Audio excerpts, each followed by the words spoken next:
Sahabat budaya, kembali kita berjumpa melalui obrolan budaya RRI Net di kesempatan kali ini, dan spesial untuk saat ini kita akan membahas satu topik tentang perteateran ini ya, yang kita beri judul kali ini tentang teater dan generasi milenial. Yang akan kita bahas nanti bersama narasumber kita yang telah hadir di studio RRI Net.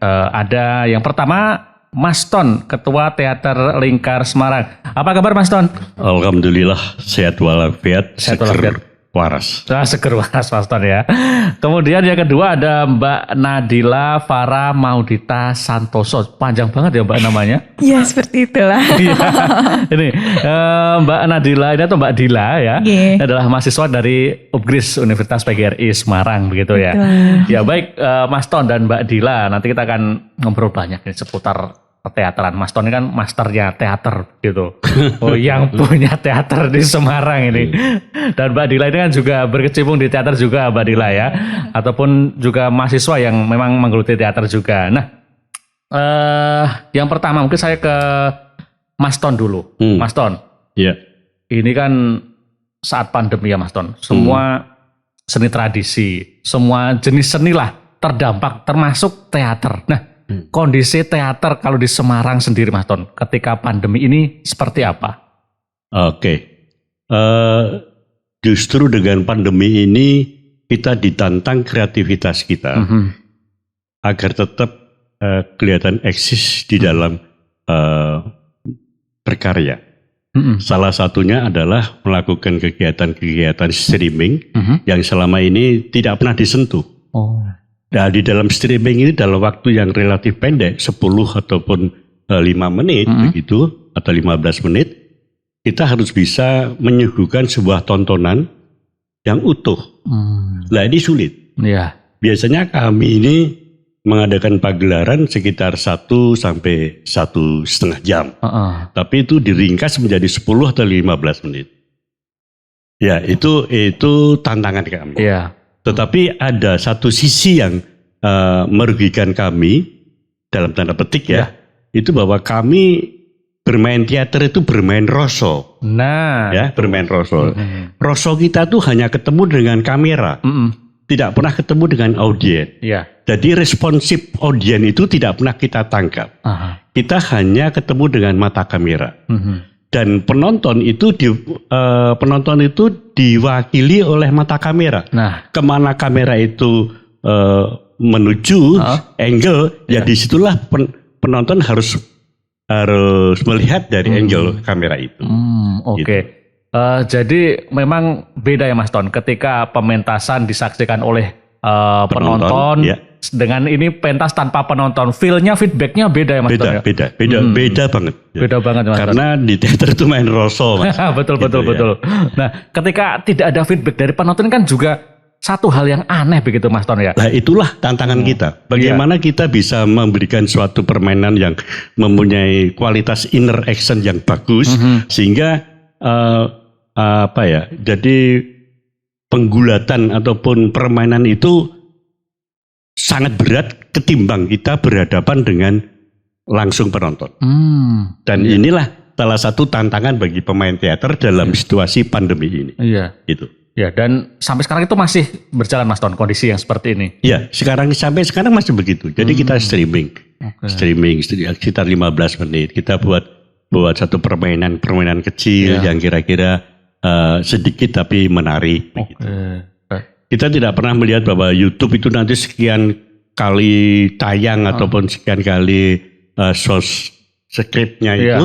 Kita tidak pernah berpikir ke sana. Yang penting produksi, mengasah kreativitas agar tidak beku begitu. Betul. Notabene ketika pandemi ini Mas Ton, banyak sekali teman-teman seniman yang kemudian praktis terhenti begitu. Kalau teater Lingkar ketika awal-awal pandemi apakah juga sempat berhenti atau memang masih terus berjalan gitu Mas Ton?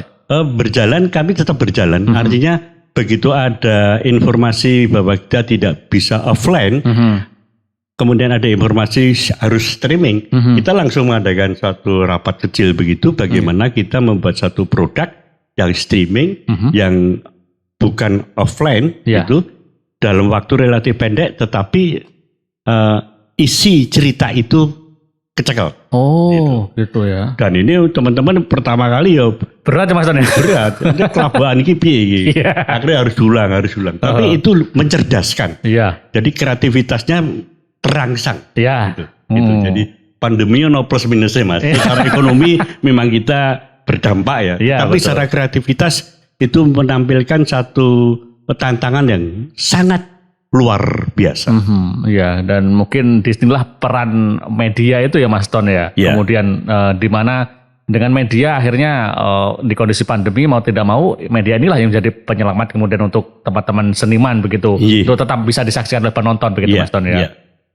Baik, ke Mbak Dila. Mbak Dila ini jurusan apa Mbak kalau di Bris? Saya jurusan Pendidikan Bahasa dan Sastra Indonesia. Nah, berarti linear ini ya. Juga ada mata kuliah tentang teater begitu. Betul ya Mbak Dila. Iya. Pernah pentas ya Mbak? Iya, sudah pernah. Sudah pernah pentas. Berarti sudah pernah mengecap ya namanya teater ini Mas. Betul. Ya. Kalau Mbak Dila sendiri ketika situasi pandemi ini kan praktis perkuliahan ataupun kegiatan di kampus juga berhenti ya Mbak ya. Nah, seperti apa Mbak? Kemudian kalau Mbak Dila dulu juga berkegiatan di teater, sekarang saat pandemi kemudian terhenti. Seperti apa keadaannya Mbak? Ya, pastinya ini sedikit suatu kendala ya. Suatu kendala bagi kami, bagi kita para pegiat seni juga. Bagaimana caranya supaya kita bisa menampilkan kepada apresiator seni seperti itu untuk bisa tetap eksis dalam dunia seni, dalam dunia teater tentunya. Nah, untuk perkuliahan pun dalam akademik ya. Dalam akademik itu kita juga dituntut kalau biasanya dalam seni teater itu berkelompok. Nah, itu pada semester ini di mata kuliah drama ini kami dituntut bagaimana caranya supaya tidak bergerombol seperti ini ya. Jadi kita menggunakan teknik teater drama monolog. Jadi jadi supaya tidak latihannya tidak ramai dan kita juga untuk satu orang kan bisa berlatih di rumah, misalnya disaksikan teman-teman melalui platform online begitu. Jadi seperti itu untuk yang dan ini juga tetap menjadi kendala seperti Mas Ton tadi awal-awal juga pastinya kaget ya Mbak ya. Betul. Dan kan tidak mungkin juga Mbak Dila selamanya akan dikemas dalam bentuk monolog terus di teater. Nah, apakah juga dari teman-teman juga mungkin ke belakang ataupun nantinya walaupun ini masih kondisi pandemi juga akan dikemas dalam bentuk lain begitu Mbak Dila teaternya Mbak? Oke, kalau untuk tentu tidak selalu monolog ya. Nah, mungkin untuk yang kita juga bisa mensiasati jika misalnya untuk berkelompok seperti itu kita latihannya misalnya di bagian seni peran, bagian tokoh mungkin bisa berlatih sendiri dulu. Untuk yang bagian seni bagian untuk mengisi tarinya misalnya kan pasti ada tuh misalnya teater saat ini juga di CCP seni-seni yang lainnya seperti tari dan lain-lain. Nah itu biasanya kita berlatih sendiri-sendiri. Nah nanti kita akan mengikuti target kita membuat target kapan kita akan berlatih bersama seperti itu dan tentunya masih dalam kondisi online seperti itu ya. Oke, baik. Ke Mas Ton lagi. Mas Ton ini kan juga di seni tradisi juga ya Mas Ton ya. Nah, Mas Ton sendiri kan mesti tahu ini ketika pandemi seberapa pontang-pantingnya teman-teman seniman seni tradisi gitu Mas Ton. Nah, seperti apa Mas Ton? Kemudian Mas Ton meramu teman-teman seni tradisi kemudian digabungkan dengan teater agar tetap bisa berkreasi dan tetap hidup di masa pandemi seperti sekarang ini Mas Ton. Di dalam jagat tradisi itu kita Lingkar itu kan punya event yang rutin ya. Setiap malam Jumat Kliwon mengadakan pagelaran wayang kulit. Beberapa kali kita ada di auditorium RRI, tapi sebelum pandemi itu kita di Taman Budaya Raden Saleh. Awal-awalnya pandemi itu berhenti. Praktis berhenti ya Mas? Berhenti, hampir sekitar 1,5 tahun. Kemudian mulai berjalan tahun yang kemarin itu kita boleh mengadakan pagelaran dengan streaming, tidak ada penonton.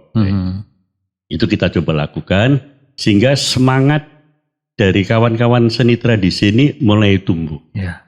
Mulai tumbuh. Meskipun tidak seperti pada biasanya. Sampai sekarang ini kami masih melakukan streaming untuk pagelaran wayang kulit Jumat Kliwon.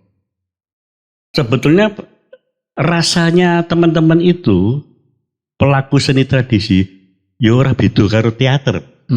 Jadi sama saja. Jadi mereka juga yang namanya seni itu kan rasa, Mas. Betul. Main rasa. Jadi kalau dia rasanya ra kecekel yo. Jadi ini ibarat sebuah masakan itu cemplang. Gak ada rasanya ya, Mas ya. Cemplang. Yo ono rasane tapi gak mantep gitu. Gak mantep ya. Mungkin kurang asin atau kurang ugi gitu. Iya. Ya, jadi semacam itu ibaratnya sebuah masakan. Jadi teman-teman tradisi juga sangat terpukul dengan situasi semacam ini, sehingga mereka harus nyun sewu, harus banting setir untuk merajut kehidupannya keseharian. Begitu. Iya. Nah, berbicara tentang rasa, Mas. Ketika seni dipentaskan tanpa penonton, kemudian malah sekarang lewat platform digital begitu, Mas Ton. Itu kan untuk menciptakan sebuah rasanya juga sulit ya, Mas Ton ya. Nah, Mas Ton mengemasnya seperti apa, Mas Ton? Agar teman-teman yang pentas juga tetap bisa merasakan begitu, Mas Ton. Iya. Itu kami ada latihan-latihan dasar ya, Mas. Latihan dasar di teater itu ada. Bagaimana Anda berbicara di depan umum, artinya di dalam suasana latihan itu ya, rapat begitu.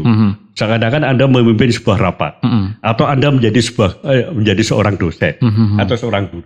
Padahal di situ nggak ada murid, nggak ada mahasiswa. Sehingga imajinasi mereka harus bermain. Nah, dalam situasi semacam ini jurus itu dimasukkan, sehingga mereka tidak kedodoran di dalam bermain dengan kamera, dengan live streaming itu. Meskipun tingkat kepuasannya akan berbeda. Tetapi rasa itu sudah mulai, inner action-nya sudah terbangun dengan cara semacam itu.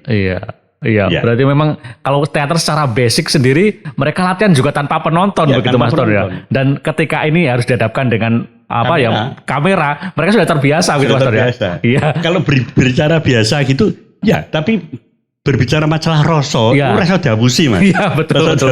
Gitu. Apalagi dengan seni tradisi yang lain, Mas Ton ya. Kan kita kadang-kadang melakukan suatu kegiatan latihan imajiner. Bagaimana sekarang ini saya tidak makan sate kambing, tapi saya disuruh makan sate kambing, atau saya dikasih permen coklat. Bagaimana kamu bisa merasakan permen coklat? Padahal permen coklat itu ranono di mulut saya tidak ada. Tapi saya harus bisa menciptakan rasa permen coklat. Gitu. Nah, ini salah satu media bagaimana seorang pemain teater itu bisa mengejawantahkan sebuah permainan meskipun tak ada penonton. Begitu. Itu ya, luar biasa sekali. Baik, ke Mbak Dila lagi, Mbak. Kalau kondisi teater kampus sendiri gimana, Mbak? Ini kan mungkin kondisi pandemi seperti sekarang ini, teman-teman berkegiatan juga dibatasi begitu kan? Upaya dari Mbak Dila dan teman-teman agar seni teater ini bisa tetap hidup, teman-teman juga seperti yang disampaikan Mas Ton tadi, tetap bisa latihan dengan rasa, memunculkan rasa itu dalam latihan seperti apa ini, Mbak? Oke, baik. Kalau untuk menumbuhkan rasa ya dalam seni teater itu tentunya kita kalau dari kita karena memang dari basicnya melalui akademik, jadi biasanya kita diberikan suatu teori-teori dahulu pengantar ya, bagaimana sih cara menciptakan rasa, cara menciptakan sebuah ekspresi olah tubuh seperti itu. Nah kemudian setelah itu kita juga berlatih ya, pasti tentunya suatu proses itu penting dalam pertunjukan dalam pementasan ya. Nah, kita berlatih dari olah tubuh, olah acting, olah rasa di masing-masing kelas seperti itu. Nah, setelah itu ketika sudah semuanya kita lalui, nah tentu proses yang langsung terjun ke dalam lapangan itu kita lakukan. Nah, walaupun kita masih mengadakannya dengan online streaming seperti itu ya. Tapi bagaimana caranya kita jadi suatu pertunjukan yang wah gitu. Itu suatu tantangan. Nah, ini IT-nya juga harus main gitu. Jadi bagaimana cara supaya orang-orang ini bisa tertarik melihat pementasan kita. Kembali ke pengemasan juga. Iya, pengemasannya. Oke, baik Mbak Dila, Mas Ton. Nanti kita lanjutkan kembali ngobrol-ngobrol seputar teater. Itu masih banyak yang harus kita bahas tentang teater, dan gimana sih nanti seorang ketika mau terjun ke dunia teater, apa yang harus disiapkan? Nanti akan kita bahas bersama, tapi kita lanjutkan setelah jeda yang berikut ini, sahabat budaya. RRI mempersembahkan RRI Playgo. RRI Playgo adalah aplikasi resmi Radio Republik Indonesia. Dengan satu sentuhan, Anda bisa mengakses Pro 3 Suara Identitas Keindonesiaan, Voice of Indonesia, Channel 5, RRI Radio untuk mengakses jaringan RRI Radio Pro 1, Pro 2, Pro 4. RRI Net, tonton apa yang Anda dengar. RRI Online, RRI 30 Detik, Beyond, RRI Max, Editorial. Semua layanan ini bisa Anda dapatkan hanya dengan satu aplikasi, RRI Playgo.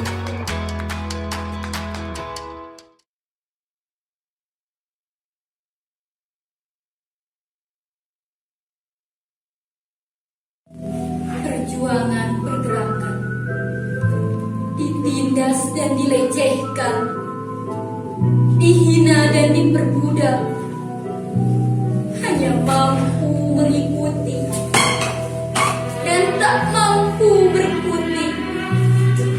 Akhirnya hanya bisa berdiam diri.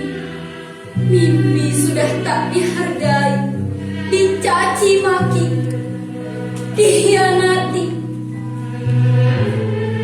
Mental sudah diinjak-injak, dihancur leburkan, diporak-porandakan.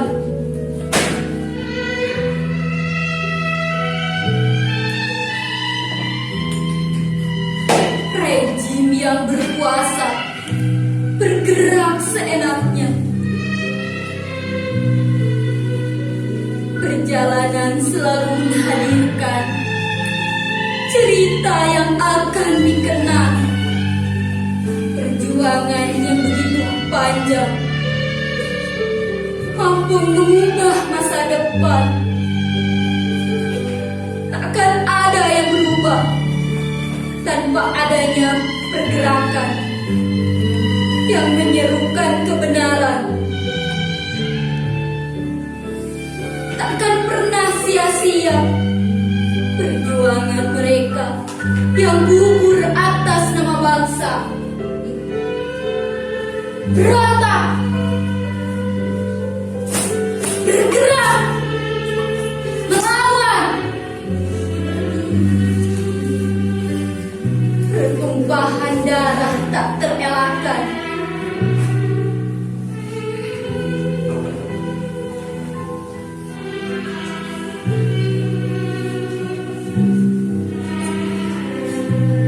Pemuda tombak negeriku, bergeraklah, jangan hanya membisu.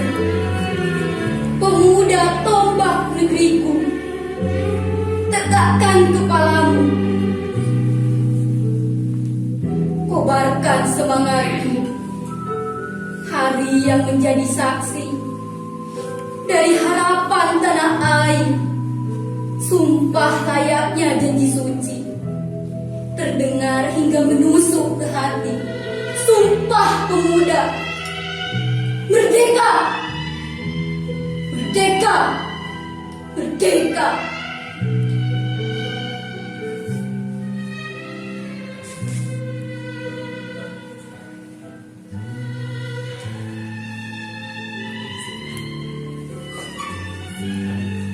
Sudah tiba saatnya untuk bergerak. Sudah tiba saatnya untuk berontak. Sudah tiba saatnya untuk melawan. Melawan penguasa yang bergerak seenaknya. Lesakkan tombakmu. Jangan hanya berdiam diri.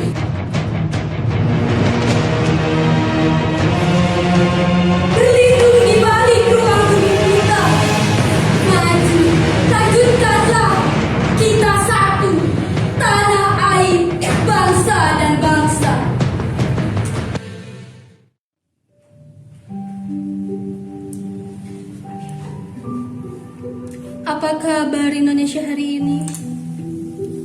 Penjajahan memang telah usai. Aku, kamu, kita semua telah merdeka. Tak ada gema senjata, tak ada darah tertumpah, tapi perang belum usai. Apa kabar Indonesia hari ini? Hingar-bingar jiwa yang merdeka kini ditelan sunyi. Kekayaan yang melimpah tak bisa melindungi diri. Perang tanpa senjata ini telah menelan banyak nyawa. Tak ada yang bisa bermegah, semua bersembunyi. Apa kabar Indonesia hari ini? Bukan tentara yang berbaris mimpin perang. Mereka yang berjubah putih maju di garis depan, siap menyumbangkan nyawa demi melanjutkan napas manusia lainnya. Apa kabar Indonesia hari ini? Kita merdeka, tapi dikurung di rumah saja. Ini bukti kita telah berkuasa penuh. Kali ini kita tak bisa bermegah. Sudah waktunya berserah, meletakkan semua harapan doa dalam tangan Sang Pemilik Hidup. Ini kabar Indonesia hari ini yang sedang berperang tanpa senjata melawan corona. Ini waktunya untuk kita tahu bahwa hidup adalah anugerah yang tak bisa kita beli.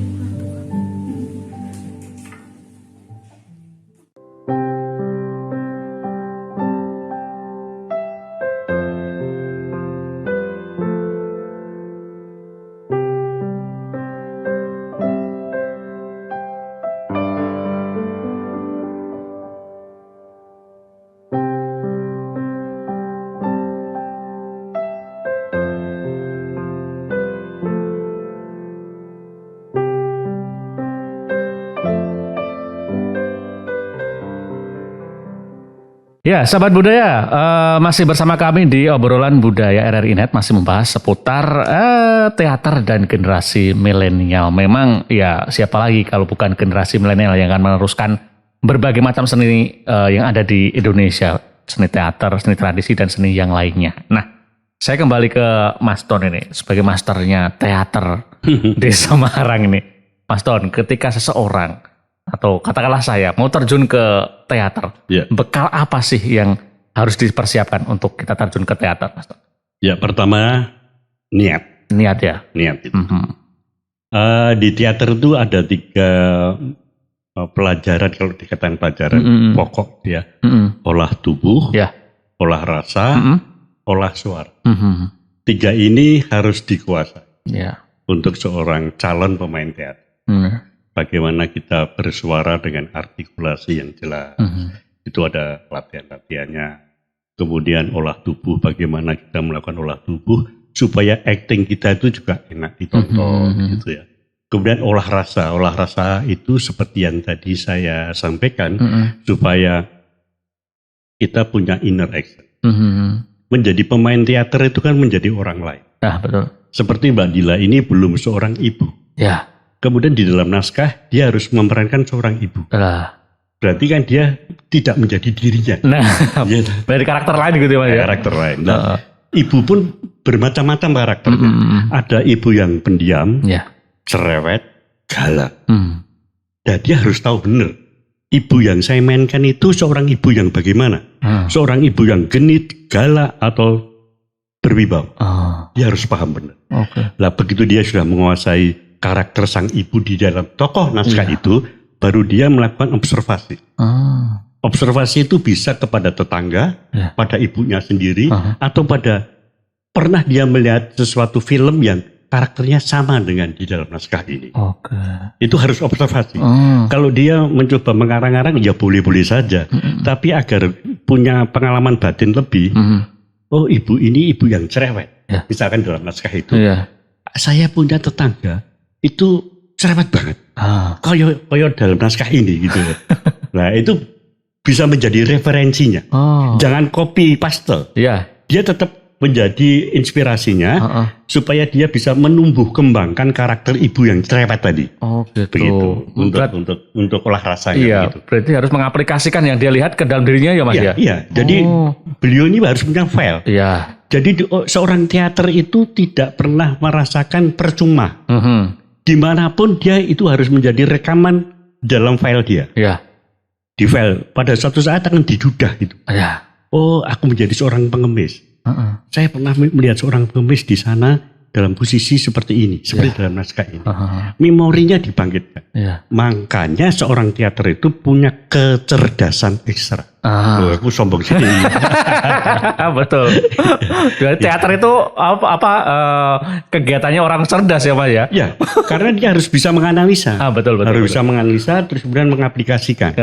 Bagaimana supaya ada inner action di dalam permainan itu. Kalau hanya sekedar hafal, ya percuma. Betul. Anak-anak tanpa latihan teater bisa hafal gitu ya. Iya. Tapi menghafal sebuah lakon itu kan dari bahasa tulis menjadi bahasa tutur. Betul. Dan bahasa tutur itu akan berbeda dengan bahasa tulis. Ya. Salah satu contoh, misalkan di dalam naskah itu ada tulisan apa. Apa kan nulisnya APA. Ya, apa. Betul. Tetapi apa ini akan bermakna ganda, banyak, bila mana diksinya berubah. Dan diksi berubah itu tergantung dari narasi sebelum atau sesudah. Apa? Apa? Itu berbeda. Beda. Apa? Apa? Nantang.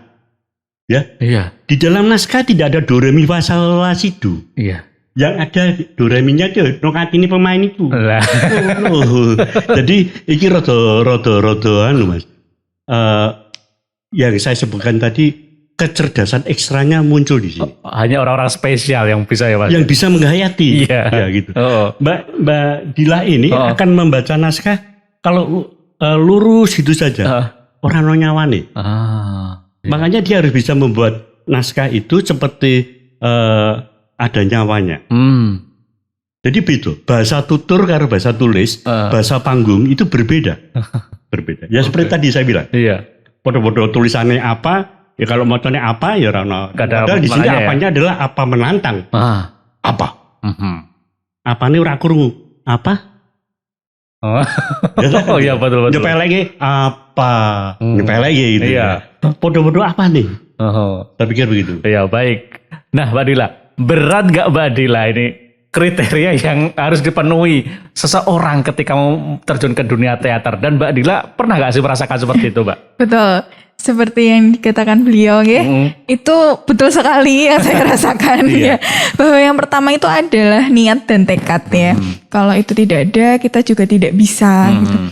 Nah, dan dalam prinsip hidup saya pun seseorang yang selalu berproses itu akan menang dari seseorang yang sudah ahli gitu. Jadi ketika kita berproses terus-menerus, berlatih terus-menerus itu bisa menjadi unggul gitu dari mungkin orang yang sudah punya basic dari sananya. Bahkan orang yang tidak punya basic pun ketika sudah diolah itu pasti akan muncul gitu. Nah, dari situ tentunya lanjut kita menuju ke seperti kata beliau ya, bahwa kita memang harus Maston. Maston ya. Mas loh Mbak, bukan Pak lo ya. Iya, ini saya bingung sebenarnya. Mau dipanggil langsung nama Maston apa Bapak nih? Maston Mbak. Seperti kata Maston ya. Begitu. Bahwa memang kita itu perlu adanya observasi juga. Jadi ketika kemarin saya memerankan sebuah monolog, saya di sana berperan menjadi 5 orang. 5 orang. Nah, berat ya Mas. Iya Niko. Nah, bagaimana caranya agar pesan itu sampai kepada penonton, kepada apresiator, dan kita memang harus bisa membedakan ketika kita berperan menjadi dokter, ketika kita berperan menjadi orang Jawa, orang Papua. Bagaimana kita bisa merealisasikan nada marah, tapi juga dikembangkan supaya nada marah itu tidak datar, marah seperti itu, tinggi terus, tetapi harus ada nadanya. Jadi marahnya itu seperti ada sebuah aplikasi gitu, pengaplikasian, jadi bermacam-macam. Iya, iya. Jadi marah itu tidak hanya itu harus naik tinggi, nadanya tinggi itu tidak. Jadi seperti ada naik turunnya juga. Tapi contohnya Mas, apa? Ini marah. Apa? Marah juga. Iya, betul. Jadi marahnya nggak flat, marah biasa gitu. Pendek tapi karena diksinya kuat. Jadi kelihatan. Apa? Wah, ngesu gimana? Iya. Oke. Nah, sebentar. Monggo. Lihat tadi jemarinya Mbak Dila. Iya. Ini kok mucori. Licin-licin. Penari ya penjara. Nggih. Iya. Apa ada yang mau ditanyakan Mas Ton tentang penari? Saya hanya melihat bahwa dari tadi beliau bicara itu saya melihat jemarinya itu mucori. Oh, mucori. Dan tangannya kelihatan kalau dia seorang penari. Lentik Mas ya. Anda jadi penari sama jadi pemain teater ada beda gimana? Beda sekali. Kalau teater itu tentu kita mengolah tubuh dan mengolah rasa serta ada mimik wajahnya juga ya, itu harus keluar. Nah, bagaimana kita juga harus menjadi orang lain ya. Bahkan terkadang kita harus berperan menjadi banyak orang. Tapi kalau untuk tari itu lebih ke tubuh. Iya. Dari bahasa tubuh. Mungkin kalau ekspresi biasanya hanya satu tarian itu tarian yang kenes gitu. Kenes ya. Kenes. Itu kemayu gitu. Atau mungkin yang gagah itu kan maksudnya satu tarian itu ya sudah seperti itu ekspresinya. Tidak berubah-ubah. Iya, tapi kalau dalam dunia teater itu macam-macam. Nah, menyambung Mas Ton, Mbak Dila juga seorang penari. Ketika di dunia teater, apakah ini juga sangat bermanfaat Mas Ton? Loh iya, di teater itu olah tubuh dibutuhkan. Ya. Apalagi beliau ini, Mbak Dila ini seorang penari, sehingga lebih luwes dan deskewes gitu ya di dalam prosesi penggarapan acting tubuhnya. Jadi bahasa tubuh itu harus muncul. Di samping bahasa tutur, ya bahasa tubuh itu kalau kita tidak luwes, tidak mempunyai proses latihan, itu ya kaku wae. Seperti sekarang ini, kita sama-sama duduk. Penjenengan duduknya begitu, saya begini, Mbak Dila begini. Ini muncul dari dalam hati. Dalam hati, pasti. Ya. Ditonton uang nggak enak. Enak, apa actingnya. Tetapi kalau misalkan kita disuruh, coba sekarang duduk. Formal. Mereka formal banget. Karena apa? Karena tidak muncul dari inner. Oh, betul. Kalau gini kan muncul dari inner. Ya, Mbak Dila hanya kelimik dengan senturnya begini. Saya dengan pola tangan saya, dengan begini duduk ya. Jadi akan berbeda. Kalau itu muncul dari inner, gitu. Nah inner ini diolah terus. Nah penari itu seperti tadi kata Mbak Dila itu dia hanya memainkan satu karakter. Misalkan Bambangan, seorang Bambangan itu harus bagaimana? Wibawanya harus ketok, ulat-ulatan itu ketok, begitu. Dan kalau harus mesem ya kudu mesem. Kalau di teater memang berjuta wajah itu. Kelihatannya begitu. Seakan-akan begitu. Iya, tapi keduanya punya basic yang sama, rasa ya Mas ya. Oh, rasa. Seni itu mesti rasa. Rasa, pasti. Iya. Jadi teater itu sebetulnya kalau sebuah karya itu adalah induknya. Induknya ya. Induk dari semua cabang. Di situ ada seni rupa. Seni tari, seni musik. Seni musiknya maksudnya di mana? Di ilustrasi. Seni tari di mana? Di dalam olah tubuh. Seni suara dalam hal vokal. Betul. Terus dari sisi arsitektur, dia harus menata panggung, setting. Nah, kemudian dari ekonomi, dia harus memanage sebuah pagelaran supaya tidak rugi. Minimal break even. Kan begitu. Jadi ekonom. Jadi marketing itu di teater itu sangat komplit ya. Jadi semua cabang kesenian ada di sana. Oke, baik. Jadi induknya begitu. Oke.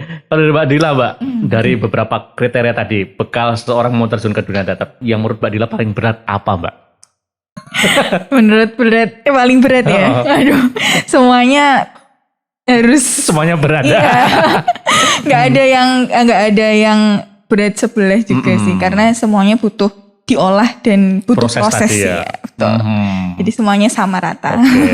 Tipe-tipe orang mau belajar ini Mas. Betul. Oke. Nah, sekarang sesuai topik kita, teater dan generasi milenial Mas Ton. Nah, menumbuhkan minat teater, bermain teater atau berkesenian teater ke generasi milenial. Kalau menurut Mas Ton, seperti apa sih formula yang pas kalau menurut Ton? Ya, generasi milenial itu kan generasi yang penuh kreativitas. Ya. Dia ingin selalu pembaruan. Ya. Dia tidak mau stuck. Ya. Dia selalu ingin yang baru. Dan dia berkarya. Ya. Tidak duduk manis. Kreativitasnya diolah terus. Betul. Nah, di dalam kreativitas ini di teater sangat dibutuhkan. Bagaimana saya melakukan sebuah pagelaran teater dengan naskah yang sama, tapi penampilan di panggungnya berbeda. Ya. Ini dituntut kreativitas. Nah, di teater tuh belajar kreativitas itu diajari. Di teater lingkar itu misalkan katakanlah ada sebuah dompet yang saya lempar ke tanah, ke lantai gitu ya. Semua pemain harus merespon dompet itu. Dompet itu direspon menjadi apa menurut si dia. Bisa saja dompet itu menjadi handphone, bisa saja dompet itu menjadi tas, atau apa. Jadi kreativitasnya sang pemain, anggota lingkar itu sangat dituntut di sini. Nah, itu yang kita salah satu contoh bagaimana merangsang kreativitas pemain begitu. Kemudian dari sisi di teater itu kan kehidupan sehari-hari kita ini kan juga bermain teater ya Mas? Bermain teater. Panggung sandiwara. Dunia ini adalah panggung sandiwara kata Budbles. Betul enggak? Betul ya. Nah, sutradara ini semua Gusti Allah. Betul. Loh, pengalaman saya Mas. Saya dulu pegawai negeri dari tahun 80 sampai 2010. Saya kebetulan dipercaya di kantor Setda Provinsi Jalan Pahlawan.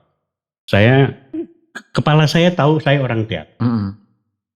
Pada saat dengar pendapat dengan anggota dewan, kadang saya diminta untuk berbicara mengenai anggaran. Begitu, mengenai anggaran. Nah, berbicara di depan dewan itu nuratetek ya, entek Mas. Iya, entek. Dilebas ya Mas. Dilebas. Jadi anggota dewan itu melihat kita tuh dalam tanda petik ini wong arep curang. Gitu.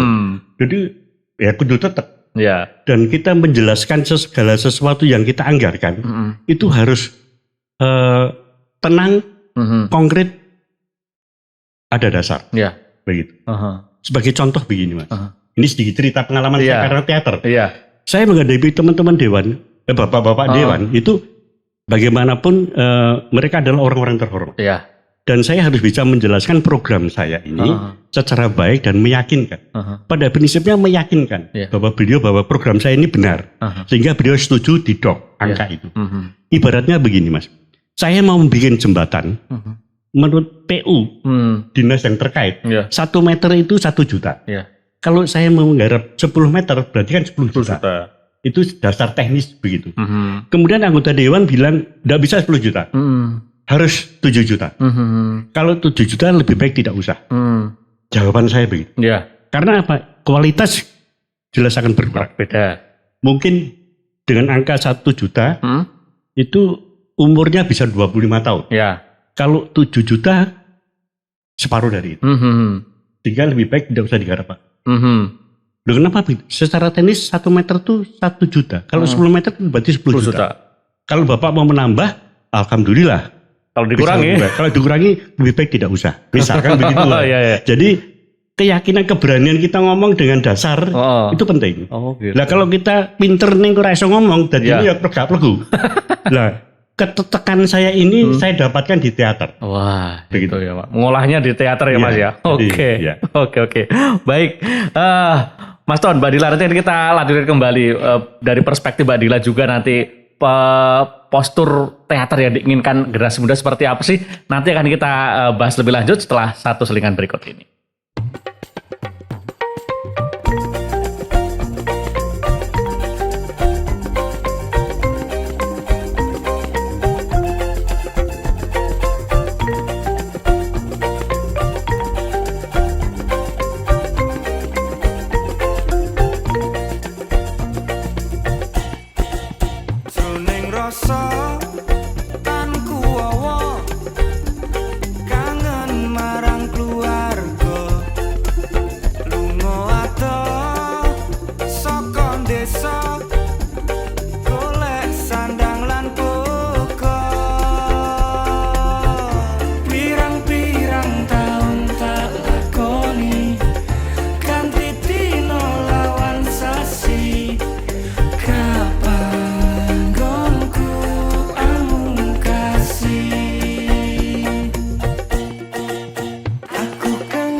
Sopo ringmu sodo alamun iso balindeso. Pirang-pirang taun tak lakoni dina-dina mangan ati. Mbok kapan enyong bisa bali. Aku kangen bali desa, kangen anak keluarga. Aku kangen bali desa, romo ibu nyuwun donga. Aku kangen bali desa, ingkang putra murih raharja.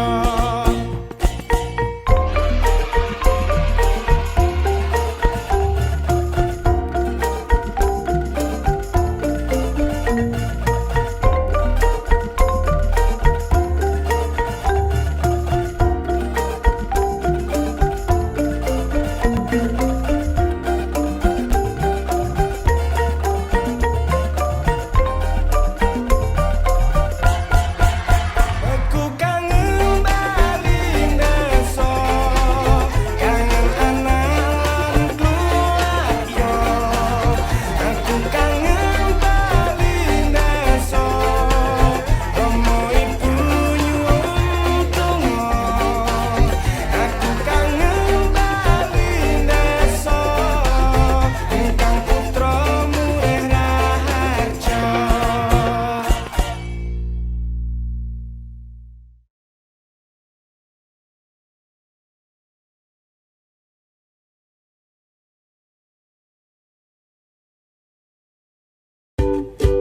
Menurut kamu, hoax itu? Hoax itu berita bohong kan? Hari gini percaya berita bohong, udah nggak zamannya bro. Hoax itu nggak penting, buang-buang waktu aja. Berita bohong jauh-jauh deh. Hoax menurut saya nggak penting, mending share berita yang pasti-pasti aja. Lagian kan nyebarin berita hoax dosa.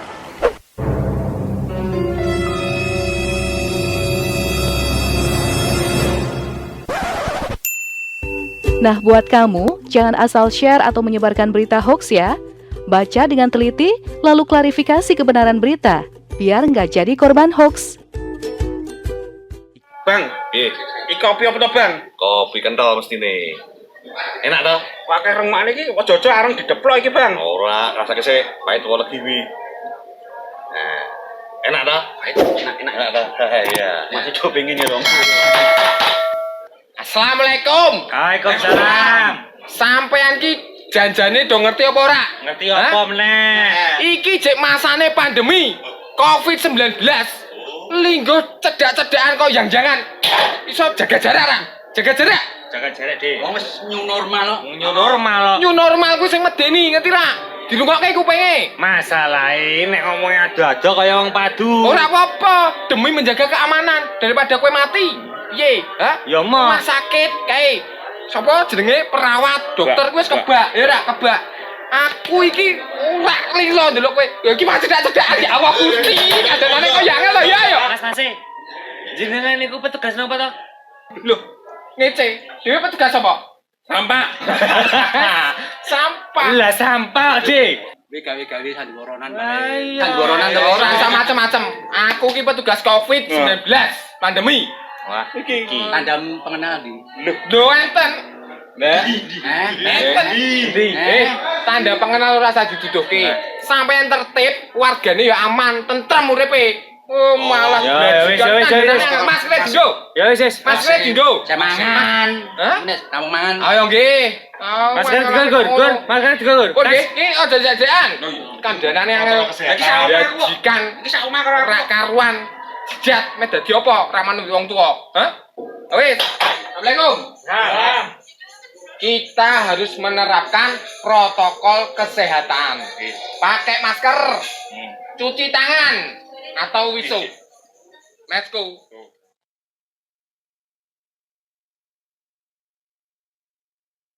Masih bersama kami sahabat budaya di obrolan budaya Renet, masih membahas putar teater yang sangat menginspirasi sekali dan juga sangat menarik sekali membahas putar teater. Seperti yang dituturkan Mas Ton tadi bahwa hidup kita pun ini adalah juga panggung teater, Mas Ton. Begitu ya Mas Ton ya? Iya. Ya. Baik, kalau Mas Ton tadi menjelaskan bahwa pengalaman beliau mengaplikasikan ilmu di teater di kehidupan nyata. Nah, kalau Mbak Dila, Mbak, sebagai generasi muda tentunya, postur ataupun pengemasan teater yang diinginkan generasinya Mbak Dila itu seperti apa sih, Mbak?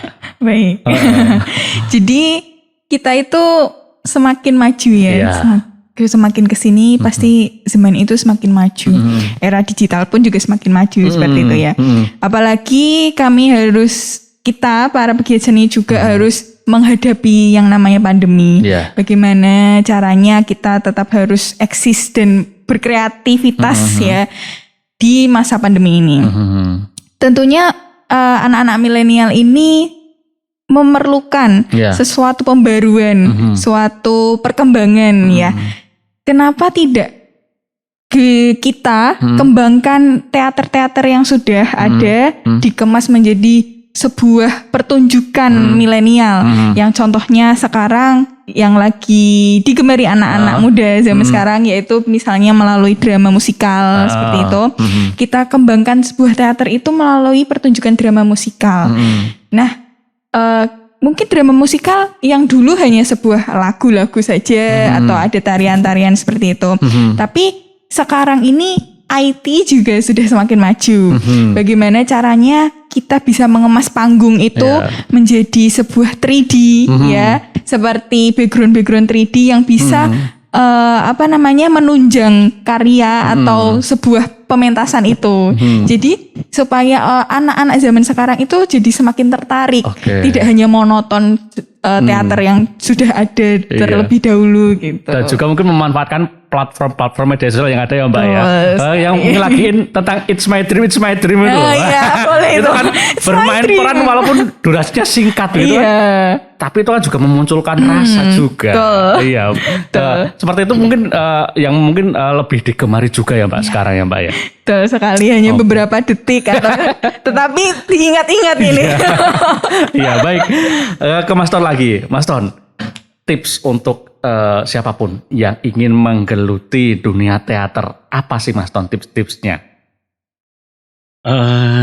Yang seperti tadi saya bilang bahwa niat itu dan tekad itu harus ada dulu. Jadi jangan menghitung untung rugi secara finansial ya. Betul. Secara finansial. Di dalam berteater mungkin kita tidak bisa mendapatkan finansial secara baik. Tapi efek Anda mempunyai ilmu teater di dalam pekerjaan maupun di dalam dunia luar itu sangat luar biasa. Terbukti dari teman-teman teater Lingkar Semarang ini banyak yang sukses karena dia punya pengalaman batin di dalam berteater. Sebagai contoh, mereka adalah seorang yang harus memengaruhi konsumen untuk membeli suatu produknya. Itu dia sangat lihai sekali. Tapi harus bertanggung jawab. Secara kualitas mutu yang disampaikan itu benar, tidak bohong. Podo-podo ngomongi, tapi kalau caranya ngomong tidak menarik, padahal barangnya podo Mas, itu akan berbeda. Akan berbeda. Satu hal yang perlu diperhatikan bagi teman-teman pelaku seni adalah karyamu adalah ibadahmu. Wah, karyamu adalah ibadahmu. Karena apa? Karena karya kita ini kita ikhlas. Keikhlasan kita kepada sebuah karya. Babakan kuwi mereka seneng atau tidak, lillahi ta'ala. Ya, namanya ibadah itu kan mestinya kita sudah lillahi ta'ala. Sing iso nganu ya Gusti Allah. Teater Lingkar sampai hari ini 41 tahun. Tanpa break ya.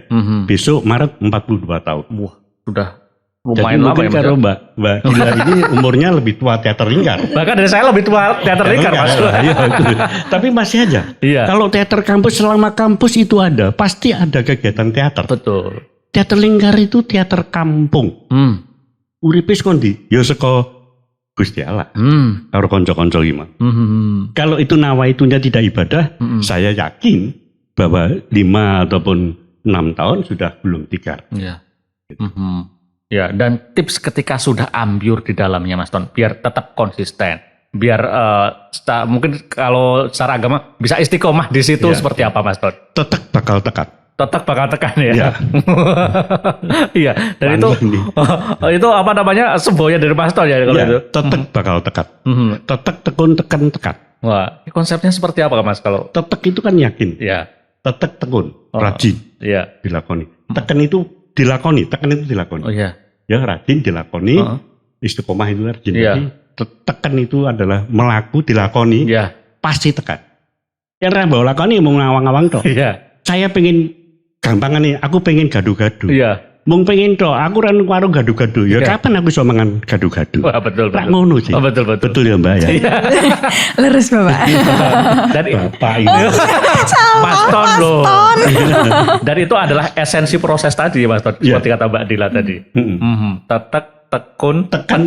Tekan ya Mas ya. Tetek, tekun, tekan. Bisa tekan anggar dilakoni, tekan itu. Betul. Jadi beda. Sekarang banyak orang yang pengen instan, pengen ndang tekan, tapi nggak tetek, nggak tekun, nggak tekan. Itu loh. Itu yang repot ya. Ya itu nanti hancurnya ya instan. betul. Cepat hancurnya juga ya Mas. Oke, baik. Dan juga konsep saya tertarik Mas Ton tadi bahwa konsep berkesenian itu adalah ibadah. Dan ketika kita ambil di dalamnya, ya anggap saja kita sedang beribadah di situ Mas Ton ya. Kita laksanakan dengan penuh kesungguhan dan tentunya fokus di situ Mas Ton ya. Kalau Mas Ton juga begitukah ke teman-teman generasi lingkar menanamkan apa ya doktrin kalau dari Mas Ton gitu? Iya, saya selalu begitu. Kalau Anda masuk ke teater, ini banyak orang. Jadi teater lingkar terbuka setiap saat. Anda mau masuk boleh, setiap saat boleh, mau keluar setiap saat boleh. Gitu. Tapi kalau biasanya sudah di teater lingkar sudah sekitar 3-4 bulan, mereka kecanduan Mas. Sangat betah sekali. Sangat betah. Biasanya begitu. Keluar itu hanya karena dia lulus, karena biasanya banyak utusan daerah. Jadi mahasiswa dari luar kota begitu lulus dia kembali ke kotanya. Dan di kotanya itu dia mendirikan teater. Gitu. Jadi begitu ceritanya. Tadi seperti apa yang penjaringan katakan tadi, bahwa saya selalu memberikan kepada teman-teman teater lingkar, kalau kamu masuk ke teater lingkar hanya pengen terkenal, jangan. Nggak usah masuk teater. Terkenal itu akibat. Kamu bermain baik, berprestasi, ya gue terkenal. Ya. Itu buahnya. Efeknya ya Mas ya? Efeknya. Itu hadiahnya. Kamu jangan cari terkenal. Bu teater lingkar gue masuk TV, masuk radio, masuk koran dan sebagainya. Jangan. Salah. Anda masuk teater lingkar kalau tujuannya itu salah. Kamu tujuannya di sini ya bermain teater secara baik. Menjadi pemain teater yang baik. Kamu punya prestasi, punya nilai, itu nanti akan ketemu sama orang-orang, akan dicari oleh orang-orang. Lah akhirnya Anda terkenal. Begitu. Oh, itu baik Mas Ton. Kalau dari Mbak Dila sendiri, Mbak Dila kan juga seorang mahasiswa, masih punya kewajiban akademis begitu ya, Mbak, mengkombinasikan kegiatan, terutama ini bermain teater kan juga butuh perhatian khusus dan juga dari segi akademiknya Mbak Dila, mengkombinasi agar semua bisa balance seperti apa Mbak? Tentunya itu harus tertata ya jadwalnya. Harus ditata jadwalnya. Dari jadwal pacaran bareng. Ya terutama itu ya banyak menghabiskan waktu itu bisa. Oh aku main ya tahu mahasiswa. Betul. Penyemangat itu Bos. Betul. Jadi mungkin dari ini ya waktunya aja jadwalnya dari jam berapa hingga jam berapa kita harus fokus ke akademik, dari jam berapa hingga jam berapa kita harus fokus untuk berproses gitu. Dan mungkin bagi kami yang para anak muda pegiat seni seperti ini, nongkrongnya kita bukan di kafe, tapi di tempat latihan. Iya, jadi malam Minggu, malam Senin, malam Selasa itu sama bagi kami. Kami tetap latihan gitu. Jadi tidak ada bedanya. Malam Minggu jalan dengan pacar gitu, tidak ada ya. Nggak punya pacar loh? Kayaknya nggak ada. Ini bisa daftar ini.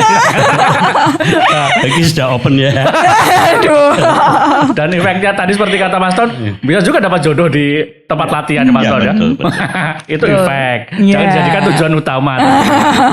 Oke, baik. Ya, sebagai closing statement nih ke Mas Ton terlebih dahulu mungkin. Saran atau ajakan ini ke teman-teman generasi milenial Mas Ton, agar mungkin bagi mereka yang tertarik ingin masuk ke dunia teater, seperti apa ini Mas Ton? Ya seperti tadi saya bilang bahwa generasi muda itu butuh kreativitas, generasi milenial itu butuh kreativitas. Tempatmu kreativitas, mengolah kreativitas ya di teater. Itu tempatmu. Kreativitas akan muncul. bagaimana saya melihat sesuatu ini barang A bisa menjadi B, C, D, E. Di situ Anda akan dilatih bagaimana jelajah kreativitas kamu itu akan diolah. Dan itu ditonton oleh teman-teman permainan. Mereka evaluasi, ada diskusi. Dia harus bisa mempertanggungjawabkan, katakanlah itu tesisnya, karyanya, itu dia harus bisa mempertanggungjawab. Oke, jadi baik. berani bertanggung jawab. Iya, karena anak muda sekarang ini, kalau tidak berani bertanggung jawab, tidak berani inovasi, ketinggalan zaman.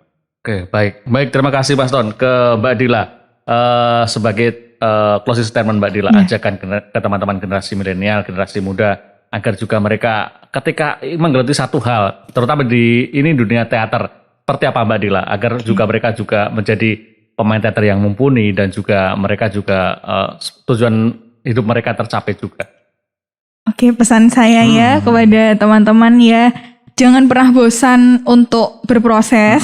Cintailah apa yang sudah kalian kerjakan saat ini dan menjadi passion kalian, karena jika bukan kita, siapa lagi yang akan melestarikan teater dan seni-seni di Indonesia ini. Betul, walaupun di kondisi yang tidak menentu Mas Ton ya. Iya.